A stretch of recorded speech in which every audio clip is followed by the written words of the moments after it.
But as I said a moment ago, that's only half the story. We also need to provide structure in balance.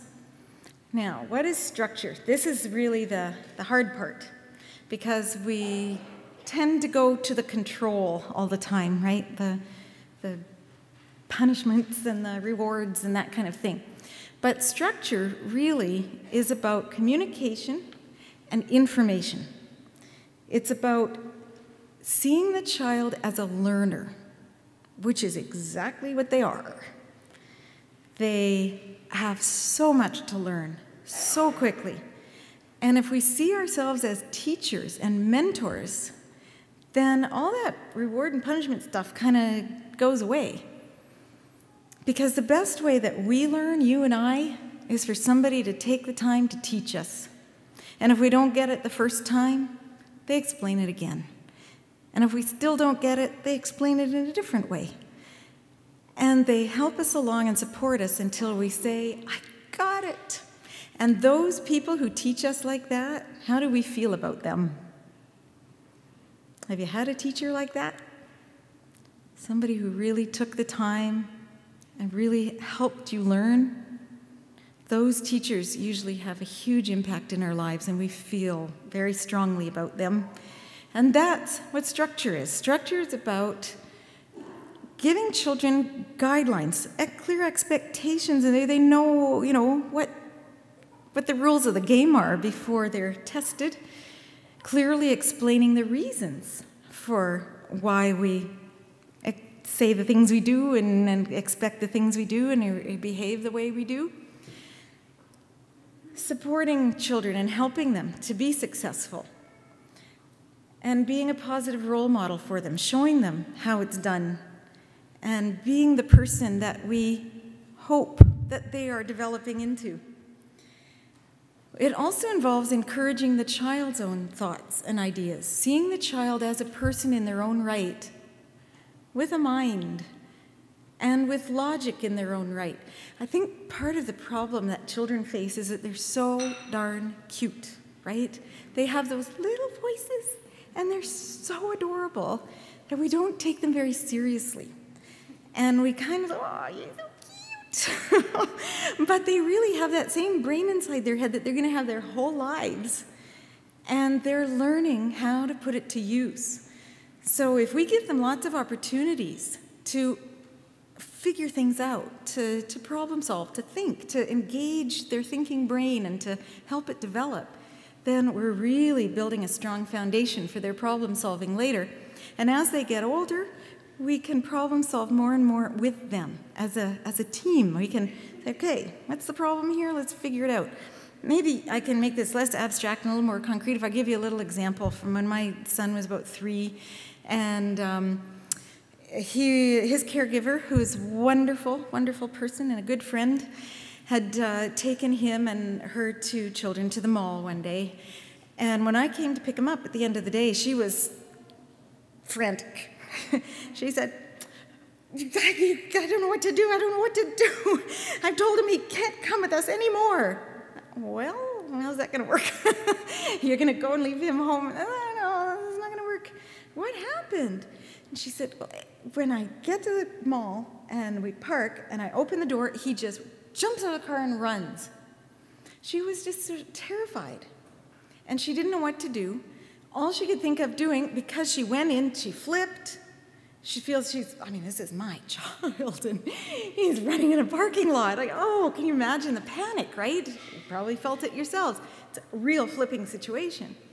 So she said, so I told him, he can't come anymore. And so, realistically, it's just not going to work, because that's either she and the kids are going to have to stay in the house all the time, which isn't going to be good for anybody, or she's going to have to leave him home alone, and that's not going to work. So that's not a solution. So I thought, okay, he's 3 years old. What I need to know is why. What's going on in his head? So I just asked him. I said, okay, so she said that we had this problem at the mall today, and she said that you got out of the car and you ran, and why, like, what's going on in your head when you do that? And he said, well, I'm just so excited.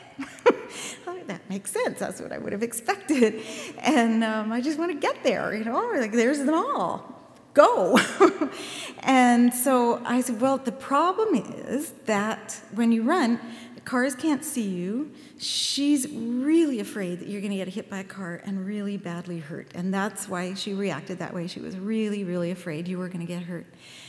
So can you think of something, like what could we do to help you not run next time? Is there anything that we could do that would help you? And he thought, and he said, maybe if I had something to hold on to, that I could hold in my hand. I thought, really? Okay, I wouldn't have thought of that. And because then I can think about that. And I thought, well, that's a good idea. And if you think that's going to work for you, let's try it. So I talked to his caregiver about it, and we tried it, and lo and behold, it worked. Because he was right. He knew it would distract him, that he wouldn't be looking, wow, at them all. He'd be thinking about this thing. And it wasn't a reward. It wasn't a bribe. It wasn't, if you stay here, then I'll give you something. No, it was, okay, now I'm going to give you this toy to hold, and then I'm going to open the door, and I want you to think about the toy and not run. Okay? Okay. And it worked, and he did that a few times, and he never didn't need it anymore. But the point of that is that even young children can have good ideas. And we don't have to come in saying, you can't go again, and I'm going to take that away, and you go to your room and you think about it, and all that stuff.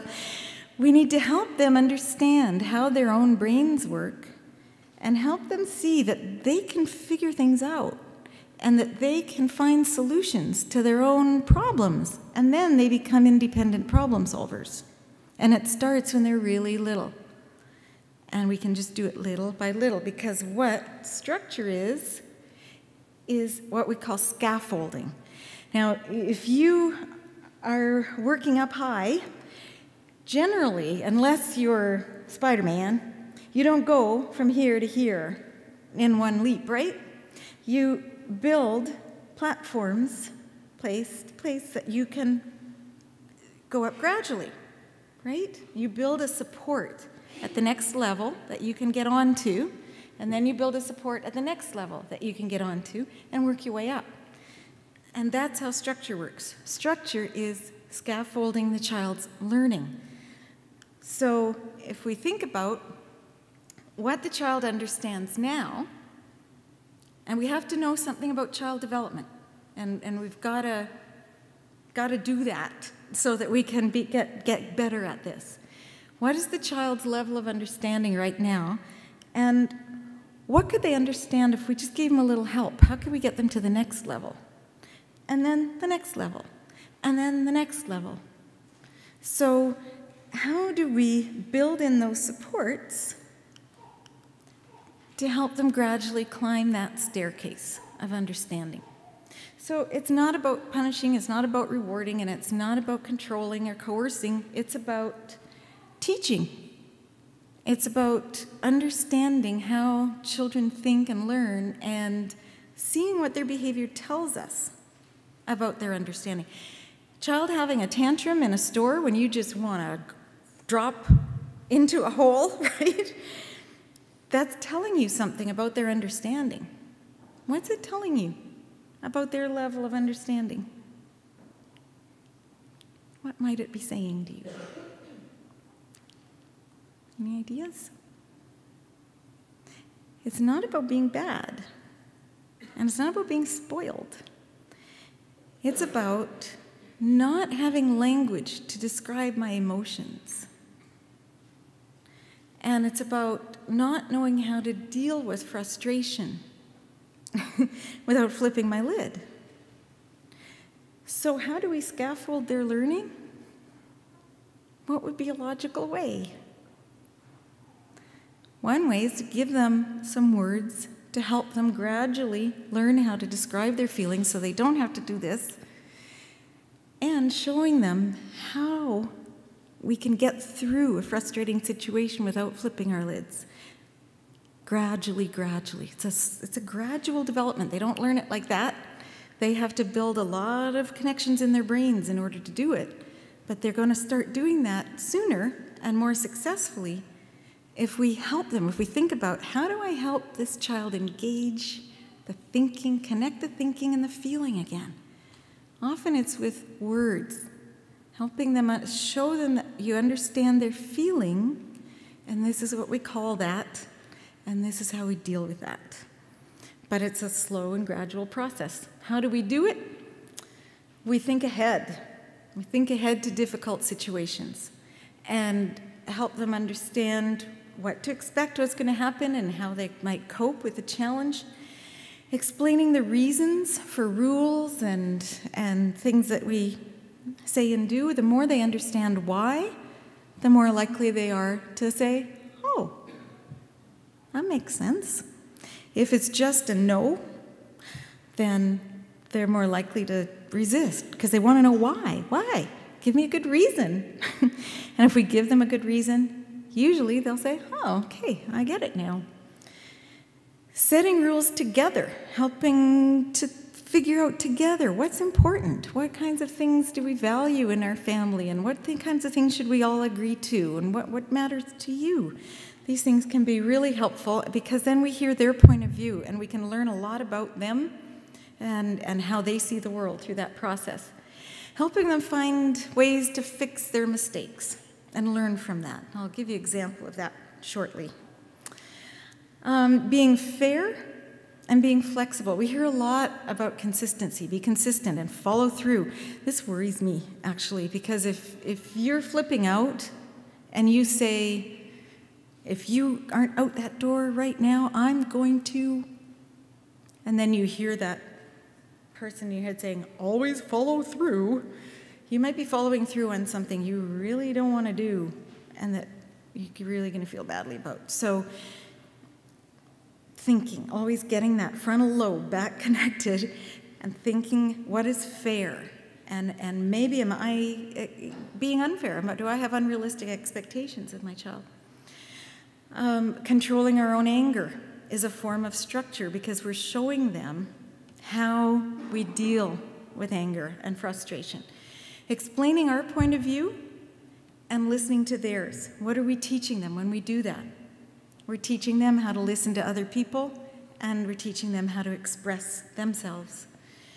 Talking with them about the effects of their actions on other people, helping them understand, not just going to their rooms, where no greater understanding is gained, but really talking with them about it and helping them really understand why this is so important. Giving them the information they need to make good decisions when we're not there. I don't know if anybody heard me on the radio this morning, but I talked about how I taught my child not to run in the street, not through hitting him, waiting for him to do it, then hitting him, which is what a lot of us do, and I did not want to do that because it was important to me not to do that. So I thought ahead and thought, okay, he's at the age, it's going to start happening. And so I took 10 minutes to teach him about how the car comes around the curve and how long it takes to get across the street, and we got inside the car to see how hard it was to see people who are short, and we felt the car and how hard it is, and we talked about times he'd been hurt and how that felt, and put it all together to help him understand why it was so important. And then he didn't need me there, and he also didn't have the feeling like, oh, she's not looking, because he really understood why. So that kind of thing, we do these things all the time, but it's really important to understand how important they are. Talking with them a lot, really talking and listening and communicating. Often kids in the car, it's a great time, and they're in the back seat and you're not eyeball to eyeball. They can really talk at those times, and it's a great listening opportunity.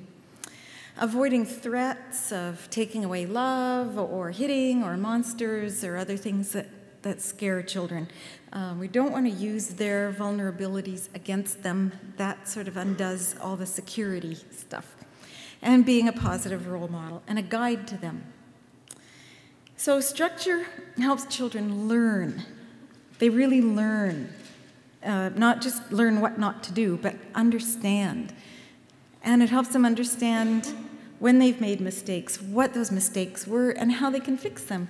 It gives them the information they need to succeed next time, to go up that staircase. It gives them tools for solving problems when they're on their own, you're not there. And it shows them how to work out disagreements in a constructive way, a non-violent way, a non-coercive way.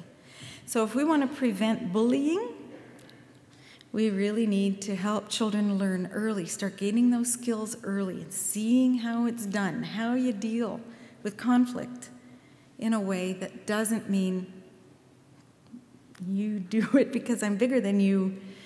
It's a risky lesson to teach children. So warmth is safety and security. Structure is really information and support to help them succeed. And I will give you an example of this momentarily, but first I want to just tell you a little bit more about this model. What we know is that when children feel respected, when we communicate clearly and effectively and respectfully with them, and we provide them with the emotional support that they need to learn all this stuff that they have to learn in such a short time. Honestly, when you think about what they learn in just like 3 or 4 years before they go to school, it's unbelievable. If we thought about learning that amount of information, learning a new language, understanding a whole new planet in that short amount of time, oh my gosh, it's just incredible. So they need a lot of support, and they need a lot of understanding of that process and how challenging it is. And when we can provide that kind of environment, then we generate that trust that we hope to see later on. We foster the attachment that is the absolute foundation of healthy development. We facilitate their emotional health, and the best part is they actually want to be with us. And if you think about, how many of you are afraid of adolescence? Like afraid of your child becoming one? It is scary. It's one of parents' biggest fears when their children are little. And often what they do when they're little, they think they're doing it because they want them to be scared when they're teenagers. But really what we want is to be building a climate and a relationship so that when the child is an adolescent and all those scary things are happening and they're being exposed to all those things that we are so afraid of, that they come to us first.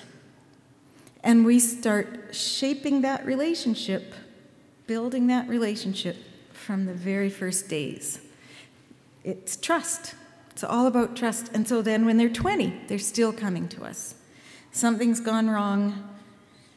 They flunked out of university, or they, got into some kind of trouble or something. We want them to come to us. And if